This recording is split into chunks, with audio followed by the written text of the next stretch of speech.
Olá, você que me segue no Rodrigo Silva Arqueologia, que bom estarmos de volta aqui para o nosso bate-papo semanal sobre Bíblia, história, teologia e assuntos afins. E hoje eu trago vocês aqui para a cidade de Atenas, a capital da Grécia. Atenas é uma cidade com mais de 3 milhões de pessoas, mais de 3 milhões de residentes e milhares de anos de história. Aqui onde eu estou é o cartão postal da cidade, a Acrópole. Você já deve ter visto a Acrópole aí em alguma página do YouTube. Quando você coloca Atenas, é a primeira imagem que aparece, é do Partenon e da Acrópolis. Se a Laura virar ali, ela vai mostrar para vocês um pouquinho das ruínas dessa parte mais alta da cidade. Vocês podem ver, é realmente fantástico. São mármores, pedras, enfim, uma construção humana de milênios e milênios de história. Agora, eu quero contar para você o registro de duas passagens da Bíblia que têm relação direta com o lugar onde eu estou. O livro de Atos dos Apóstolos, no capítulo 17, diz que Paulo, quando chegou até Atenas, ficou irritado em face à idolatria que havia aqui na cidade. Depois você pega a sua Bíblia com calma e leia Atos dos Apóstolos, capítulo 17. Você vai ver que Paulo realmente ele tinha razão como judeu, como bom judeu, que não aceitava imagem de escultura, nem politeísmo. Quando chegava aqui, ver tantos deuses sendo cultuados, ele tinha razões de sobra para ficar irritado. E aliás, a história geral confirma as razões dessa irritação de Paulo, porque nós temos, por exemplo, Pausânias, que é um geógrafo grego muito antigo, que ele dizia que só aqui em Atenas havia mais de 30 mil estátuas públicas dos mais diferentes deuses que você pode imaginar. Então, se você quisesse adorar Poseidon, você tinha uma imagem. Se você quisesse adorar Dioniso, você tinha outra imagem. Hera, Afrodite, tinha estátuas para todos os lados, como nós temos hoje a ruína aqui da Acrópole. Aliás, ali embaixo, se você olhar, parece até uma Acrópole em miniatura. Nós temos também o templo do deus Vulcano. Isto, a palavra vulcão que nós usamos até hoje é derivada do nome de mais um dos muitos deuses dos gregos. E você sabe também dos deuses do Olimpo. Então Paulo realmente estava irritado. Aliás, Juvenal, que era um autor de sátiras latino, ele dizia, com ar, é claro, de jocosidade, que era mais fácil encontrar um deus em Atenas do que um ser humano de verdade. Aí você entende o porquê de Atos 17 dizer que Paulo estava irritado em face a toda a idolatria que ele via aqui. E quando ele começou a pregar na sinagoga, diz que ele persuadia com ênfase a judeus e também a piedosos tementes, que eram pessoas simpáticas ao judaísmo, mas que não tinham sido circuncidadas, homens nesse caso. E quando ele pregou de Jesus, outra coisa não foi falada na cidade, senão essa nova doutrina que Paulo trazia. E como ele era um erudito, falava muito bem, citava autores gregos, navegava bem, transitava bem entre autores latinos, entre religiões não judaicas, resolveram trazê-lo até ao Areópago. E onde ficava o Areópago? Bom, existem duas possibilidades. A primeira delas é que o Areópago seria numa praça chamada Ágora, que ficaria perto daquele templo lá de baixo, mas de onde nós estamos aqui não dá para mostrar para vocês. F.F. Bruce, por exemplo, é um autor, um teólogo do Novo Testamento que pensa que a Ágora seria o Areópago na época de Paulo. Mas há uma segunda possibilidade que é mais fundamentada na tradição, que o Areópago seria esta colina que está ali embaixo. Você pode ver que tem muita gente lá em cima, tirando fotos, tirando selfie, dando explicações.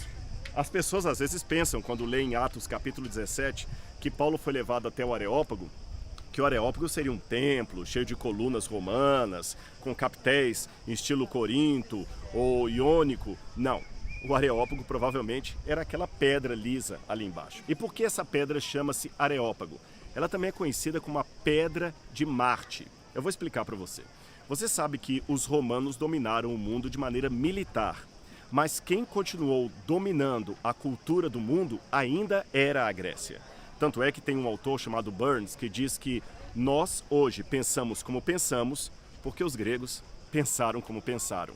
Em outras palavras, esse autor está querendo dizer que nós somos herdeiros da cultura e da filosofia grega, e isto é verdade. E naquela época romana, isso era tão certo que o grego era a língua franca, a língua falada no mundo inteiro. É por isso que os autores do Novo Testamento não produziram seus livros em hebraico ou aramaico, a língua dos judeus do Segundo Templo, mas sim em grego. E assim também foi o erudito apóstolo Paulo. Mas, como eu estava falando para vocês, os romanos pegaram todos os deuses da cultura grega e traduziram para nós romanos. Por exemplo, Zeus virou Júpiter, Netuno virou Poseidon, ou melhor, Poseidon virou Netuno, Eros virou Cupido e assim por diante. E o famoso deus da guerra, que era o deus Ares, foi chamado pelos romanos de Marte, o mesmo nome daquele planeta. O planeta Marte tem o seu nome em homenagem ao deus da guerra. Marte, Martius, que é o nome Márcio em português, significa Marte, o deus da guerra. Aliás, não é por outra que quando uma pessoa vai num tribunal militar, é dito que ele foi à corte marcial. Você já entendeu de onde vem esse nome? Agora, aquele que os romanos chamavam de Marte, os gregos chamavam de Ares. Então ali era a rocha de Ares. Agora, como é rocha em grego? Pagos. Então, Aerópagos, a rocha, a colina de Ares, do deus Ares. E por que os gregos chamavam aqui de a colina de Ares? Porque na mitologia dos gregos, Ares assassinou um dos filhos de Poseidon. E aqui, nessa colina, ele foi julgado pelo seu assassinato. A partir desse mito grego, havia o costume, na época de Péricles, na época de Sócio, na época de vários outros autores gregos, das pessoas serem trazidas aqui quando eram julgadas, especialmente condenadas ou pelo menos acusadas de assassinato. Se alguém tinha a suspeita que havia assassinado uma outra pessoa, era para cá que ele era trazido. Então, quando Paulo foi trazido para esse lugar, alguns autores pensam que ele foi trazido aqui para ser julgado. Mas é uma outra possibilidade também. Alguns acreditam que os oradores gregos podiam aproveitar esse lugar para fazer os seus discursos e, de repente, aqueles estoicos e epicureus, que eram filósofos gregos, de acordo com o livro de Atos dos Apóstolos, que trouxeram Paulo para cá, queriam apenas ouvir o discurso dele. Bom, assim nós temos duas possibilidades para o fato de Paulo ser trazido para cá.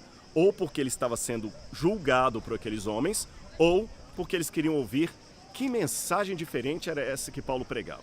É curioso que no livro de Atos, capítulo 17, que eu aconselho você a ler com calma depois desse vídeo, lá é dito que eles ficavam impressionados. Que pregação é esta? Será que Paulo estava pregando deuses estranhos? Essa expressão deuses estranhos remete a duas situações. Atenas, como era um lugar que tinha adoração de tudo enquanto era Deus, era uma verdadeira coleção de deuses ao ar livre. Então eles queriam, é claro, saber quem eram esses novos deuses que precisariam ser adorados aqui.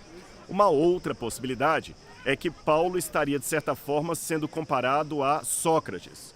Sócrates foi condenado aqui por ateísmo. Mas calma, não é que Sócrates era ateu como Richard Dawkins é ateu na atualidade. Sócrates negava os deuses do Olimpo, deuses como a deusa Atena, que tinha o seu santuário aqui em cima. Bom, seja como for, Paulo foi levado até aquele lugar. E quando Paulo subiu ali no Areópago, Paulo imediatamente lembrou-se de uma situação que havia acontecido aqui em Atenas 600 anos antes de Paulo. Essa situação envolveu um pensador grego chamado Epimênides. Epimênides é conhecido dos historiadores e dos estudiosos da filosofia grega como sendo o criador do poema do paradoxo. O que é o paradoxo? O paradoxo é quando você tem uma conclusão tirada de duas premissas que aparentemente se contradizem. Quer um exemplo? Vou falar em tom de brincadeira. Eu dei esse exemplo até quando eu expliquei isso para o grupo lá embaixo. Um jogador de tênis, ainda que esteja descalço, é um jogador de tênis. Entendeu o paradoxo? Se ele é um jogador de tênis, então ele não está descalço. Ou ele é um jogador de tênis. Isso é um paradoxo. São duas premissas que aparentemente se contradizem, mas você pode concluir algo delas. E o Epimênides criou conceitos a partir de premissas que aparentemente se contradiziam. Epimênides disse assim: todos os cretenses são sempre mentirosos. Mas quando ele afirmou isso no poema chamado Crética, ele mesmo, Epimênides, era um cretense.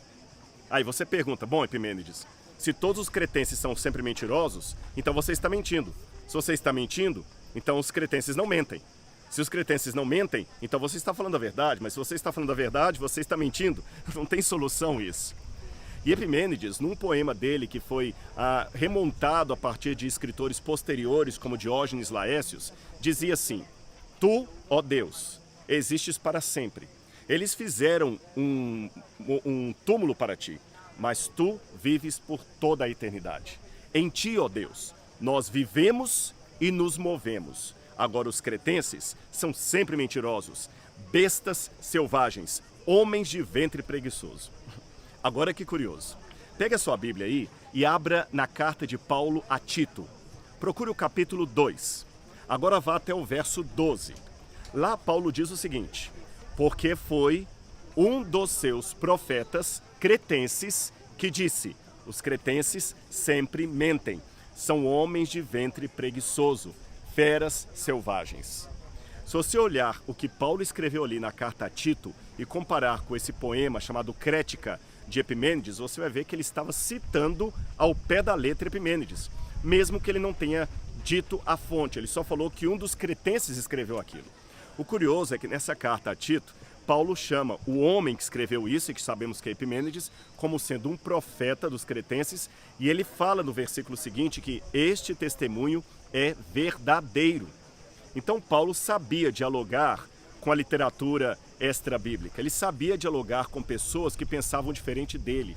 Ele tinha a sabedoria, claro, dada pelo Espírito Santo, de saber encontrar, até em autores pagãos, pérolas da verdade que ele podia usar na sua argumentação.